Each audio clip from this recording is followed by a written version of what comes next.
Movie की कहानी की शुरुआत होती है जब हम देखते हैं 4 फैमिली मेंबर्स होते हैं, जिनमें एक आदमी कीटे, उसकी वाइफ चंग सुक, बेटी कीजंग और बेटा कीवू शामिल हैं। वे एक छोटे से बेसमेंट में रहते हैं और अपनी जिंदगी चलाने के लिए बहुत मेहनत करते हैं। उनकी फाइनेंशियल कंडीशन बहुत खराब होती है। वे घर चलाने के लिए पिज्जा बॉक्सेस बनाते हैं, लेकिन ये काम घर के खर्च पूरे करने के लिए काफी नहीं होता। एक दिन कीवू का यूनिवर्सिटी फ्रेंड उसके घर आता है। वो उसे एक स्टोन देता है और कहता है, ये मेरे ग्रैंडफादर की तरफ से तुम्हारे लिए है। ये स्टोन बहुत खास मानी जाती है और माना जाता है कि जो इसके पास होती है उसे किस्मत में ट्विस्ट के साथ हैप्पीनेस मिलती है। कि वो अपने फ्रेंड को अपनी फाइनेंशियल प्रॉब्लम बताता है। उसका फ्रेंड कहता है कि वो स्टडी के लिए फॉरेन जा रहा है और सजेस्ट करता है, तुम उस लड़की को इंग्लिश पढ़ा सकते हो जिसे मैं ट्यूटर करता था। इस पर कीवू कहता है, मैं कॉलेज नहीं जाता, वो लोग मुझे हायर नहीं करेंगे। उसका फ्रेंड कहता है, मैं तुम्हारे लिए रिकमेंडेशन लेटर लिख दूंगा, बस अपनी सिस्टर से कहो कि एक फेक डिग्री बना दे। कीवू की सिस्टर एक ग्राफिक डिजाइनर होती है। वो उसके लिए एक फेक डिग्री बना देती है। फिर कीवू उस घर में ट्यूशन देने जाता है। वो घर बहुत बड़ा और सुंदर होता है। वो फैमिली एक अमीर फैमिली होती है जिसका नाम होता है पाक। इस फैमिली में भी 4 मेंबर्स होते हैं, हस्बैंड,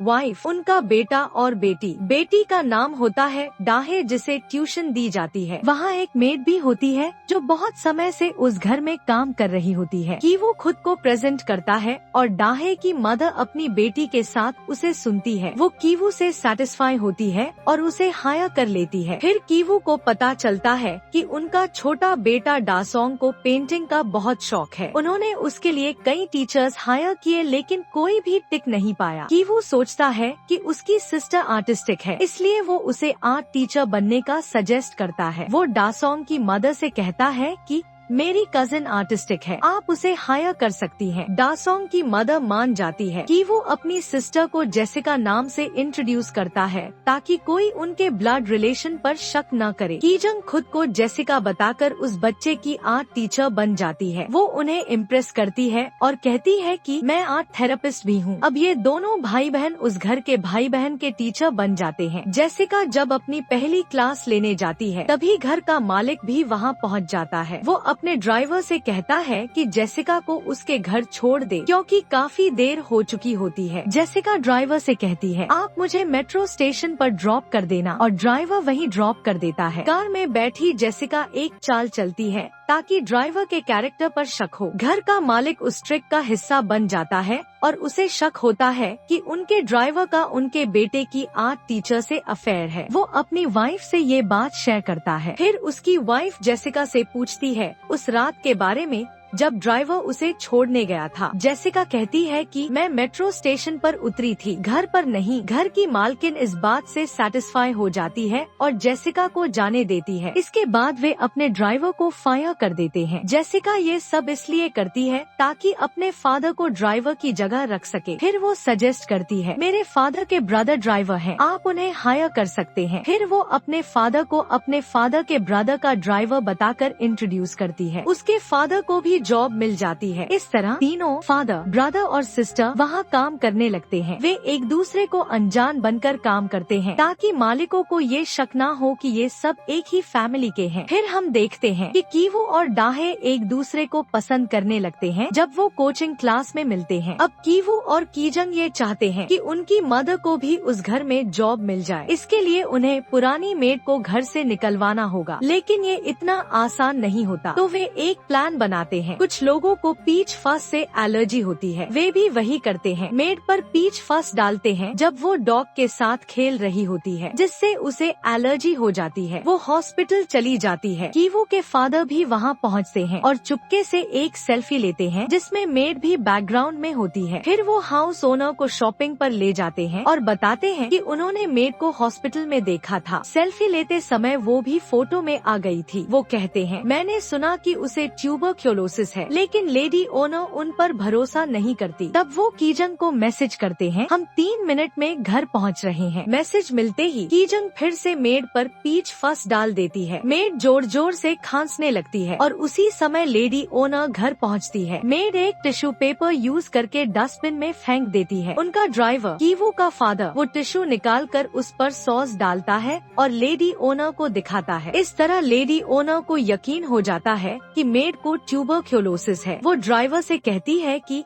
सर को मत बताना, उन्हें गुस्सा आ जाएगा, और फिर वे मेड को निकाल देते हैं। इसके बाद ड्राइवर अपनी वाइफ को कुक बताकर इंट्रोड्यूस करता है और वो भी हायर हो जाती है। अब चारों फैमिली मेंबर्स एक ही घर में काम कर रहे होते हैं, वो भी अलग अलग पहचान लेकर। अब उनकी हालत पहले से बेहतर हो जाती है, उन्हें अच्छा खाना मिल रहा होता है और जिंदगी सही चल रही होती है। पार्क फैमिली डिसाइड करती है कि वो डासोंग के बर्थडे पर पिकनिक पर जाएगी और वे चले जाते हैं। उनके जाने के बाद चारों घर में पार्टी करते हैं और एंजॉय करते हैं। अचानक डोर बेल बजती है। बाहर पुरानी मेड खड़ी होती है। वो कहती है, मेरा सामान बेसमेंट में रह गया था जो मुझे लेना है। चंग सुक उसे अंदर आने देती है। मेड सीधा बेसमेंट में चली जाती है। काफी देर तक वो वापस नहीं आती तो चंग सुक उसे देखने जाती है। वो देखती है कि मेड एक कबर्ड को धक्का देने की कोशिश कर रही होती है जो हिल नहीं रहा होता क्योंकि एक प्लेट अटक गई होती है। चंग सुक वो प्लेट हटा देती है जिससे कबर्ड हिल जाता है। कबर्ड के नीचे एक सीक्रेट रास्ता होता है जो नीचे बेसमेंट की तरफ जाता है। मेड वहाँ नीचे चली जाती है और पता चलता है कि वहाँ एक आदमी है जो उसका हस्बैंड है। उसने उसे पिछले 4.5 सालों से वहाँ छुपा रखा होता है। पार्क फैमिली को इसके बारे में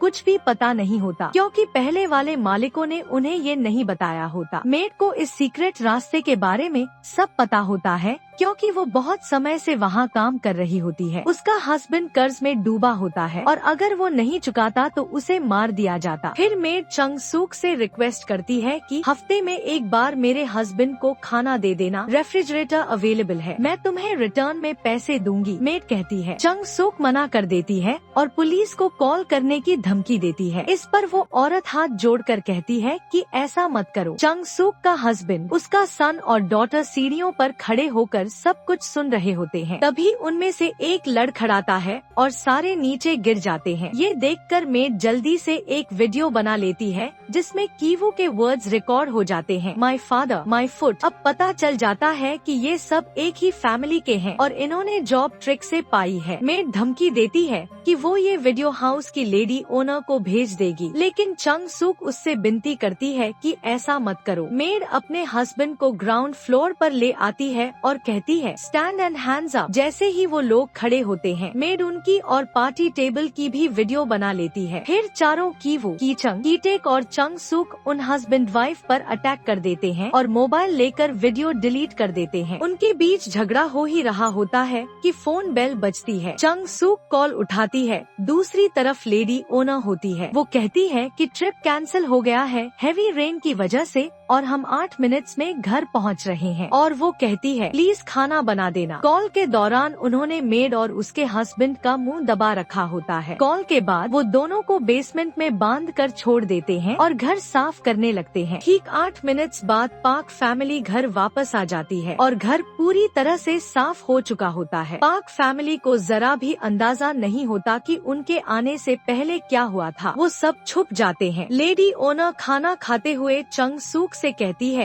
कि एक बार बर्थडे वाली रात मेरा सन उठ गया था और उसने एक गोश्त देखा था, लेकिन वो कोई गोश्त नहीं था बल्कि मेड का हस्बैंड था जो बेसमेंट में छुपा था, लेकिन उन्हें वही गोश्त लगा। बारिश हो रही होती है। उनका बेटा डासोंग जिद करता है कि वो उस रात बाहर कैंप में सोएगा। डासोंग के फादर और मदर हॉल रूम में सो जाते हैं ताकि वो उसकी देखभाल कर सके। वो दोनों सोफा पर लेटे-लेटे आपस में बातें कर रहे होते हैं, जबकि कीवू, कीचंग और कीटेक सोफा के नीचे छुपे होते हैं। उनका ड्राइवर कीटेक होता है और हाउस का ओनर अपनी वाइफ से कहता है कि उसमें अनबियरेबल ओडर है। वो सच बोल रहा होता है क्योंकि उनका रहने का इलाका बहुत गंदा होता है, जिससे उनके पूरे फैमिली में बैड ओडर होती है, बॉडी और क्लोथ्स में। वो तीनों कॉन्वर्सेशन सुन रहे होते हैं और बहुत बुरा महसूस करते हैं क्योंकि एक बार डासोंग ने भी कहा था कि my teacher has order like driver and made. फिर वो सोचते हैं कि अपने टॉवेल और सोप बदल लेंगे, लेकिन ये स्मेल उनके शरीर की नहीं बल्कि उनके रहने की जगह की है। जब कपल सो जाता है तो वो तीनों सोफा के नीचे से निकलकर अपने घर के बेसमेंट में वापस आते हैं। बारिश बहुत तेज हो रही होती है। जैसे ही वो अपने घर पहुंचते हैं उन्हें दिखता है कि पूरा घर पानी से भर गया है। सारी बारिश की पानी खिड़की खुली होने की वजह से अंदर आ चुकी होती है और अब ये जगह रहने के लायक नहीं होती। फिर वो एक ऐसी जगह चले जाते हैं जहाँ बहुत से लोग सो रहे होते हैं और रात वहीं बिताते हैं। अगली सुबह कीचंग को लेडी ओनर का कॉल आता है। वो इनवाइट करती है, तुम हमारी बेटी के लिए फिर से टीचर बनकर आओ, उसके हैप्पीनेस के लिए। और वो उसकी बेटी के ट्यूटर कीवू को भी इनवाइट करती है। फिर वो मार्केट शॉपिंग के लिए जाती है। कार में बैठी होती है, तभी उसे ड्राइवर से अजीब सी स्मेल आती है तो वो अपने नाक पर हाथ रख लेती है। इस पर ड्राइवर इस प्रतिक्रिया से नाराज हो जाता है क्योंकि वह लोगों से ऐसी हरकतें नहीं चाहता। उसकी लेडी ओनर प्रतिक्रिया नहीं देना चाहती, लेकिन उसे ऐसा करना पड़ता है। पार्टी हो रही है जबकि कीवू और उसकी स्टूडेंट डाहे ऊपर हैं और कीवू उससे पूछता है, क्या तुम सोचती हो हम उनके बीच हैं? इस पर वह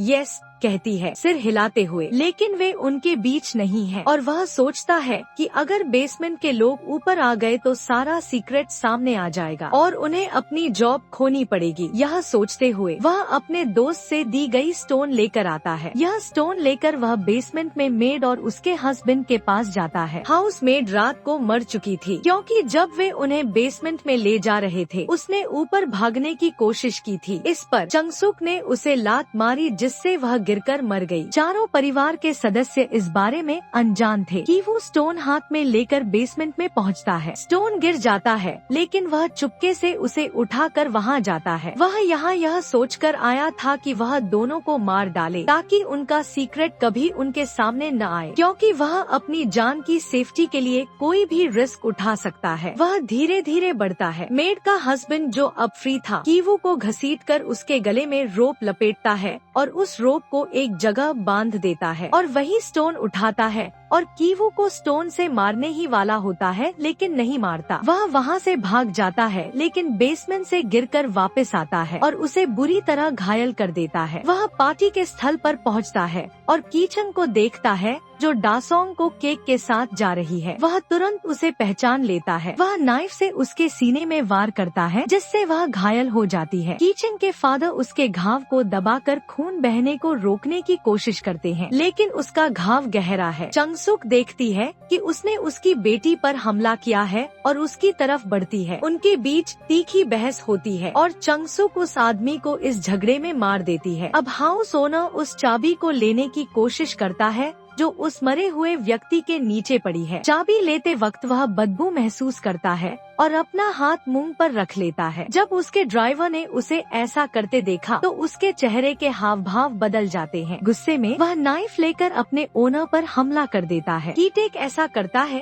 क्योंकि उसके ओनर को चाबी चाहिए थी ताकि वह अपने बेहोश बेटे को हॉस्पिटल ले जा सके। दूसरी ओर उसकी खुद की बेटी मर रही है लेकिन कोई नहीं परवाह करता। कीटेक अपने ओनर को देखता है। हैरान और गुस्से में वह अपना हाथ अपनी नाक पर रख लेता है। जब वह चाबी लेने के लिए एक्स मेड के हस्बैंड से चाबी निकालता है क्योंकि उसके शरीर से वही बदबू आ रही है जैसे उस व्यक्ति से आती थी और वह खुद को उस व्यक्ति से जोड़ता है। अब उसे एहसास होता है कि ऐसे लोग उन्हें नफरत करते हैं। वह इस संकुचित सोच के कारण उस पर हमला कर देता है। उसके बाद वह ड्राइवर गायब हो जाता है। कीचंग अब नहीं रही लेकिन कीवू ठीक हो गया है लेकिन मानसिक विकारों का सामना कर रहा है। फिर उन माँ बेटे को धोखाधड़ी, जालसाजी और साजिश के आरोप में दोषी ठहराया जाता है लेकिन अदालत उन्हें बिना किसी दंड के छोड़ देती है, बस निर्देश देती है। द पार्क्स अपना घर एक जर्मन परिवार को बेच देते हैं। वे घर के इतिहास से अनजान होते हैं और ड्राइवर कीटेक अभी भी बेसमेंट में मौजूद है क्योंकि उसने अपने ओनर को मारने के बाद यहाँ खुद को छुपा लिया था और कोई भी इसके बारे में नहीं जानता। और वह फ्लिकरिंग लाइट के माध्यम से मोर्स कोड में संदेश भेजता है कि वह यहाँ जीवित छुपा हुआ है। मोर्स कोड को एक संकेत माना जाता है जो दो व्यक्तियों के बीच संवाद स्थापित करता है। इसमें दूसरों को संदेश भेजने की सुविधा होती है। वह उस फ्लिकरिंग लाइट को ऑन और ऑफ करके संदेश भेजता है। वह अपने बेटे को सिग्नल भेजता है। उसका बेटा कीवू जो बाइनोक्यूलर्स से दूर से सिग्नल्स देखता है, वह रिसीव्ड कोड को डिकोड करता है और जानता है कि उसका पिता अभी भी उसी बेसमेंट में जीवित है और वह पाक परिवार के ओनर को मारने के अपने कृत्य पर पछताता है। वह अपने फोटो के सामने जाकर माफी मांगता है। कीवू कहता है, मैं बहुत पैसे कमाऊंगा और हम वही घर खरीदेंगे और तुम बेसमेंट से बाहर आओ, हम वहाँ तुम्हारा इंतजार करेंगे। यह होता है कि वो वही घर खरीदता है और कीटेक बिना किसी डर के बेसमेंट से बाहर आता है। वह अपने परिवार से फिर से मिलता है, लेकिन यह उसकी कल्पना है। जो असल में जो हो रहा है उससे कहीं आगे है और यही मूवी की कहानी खत्म हो जाती है।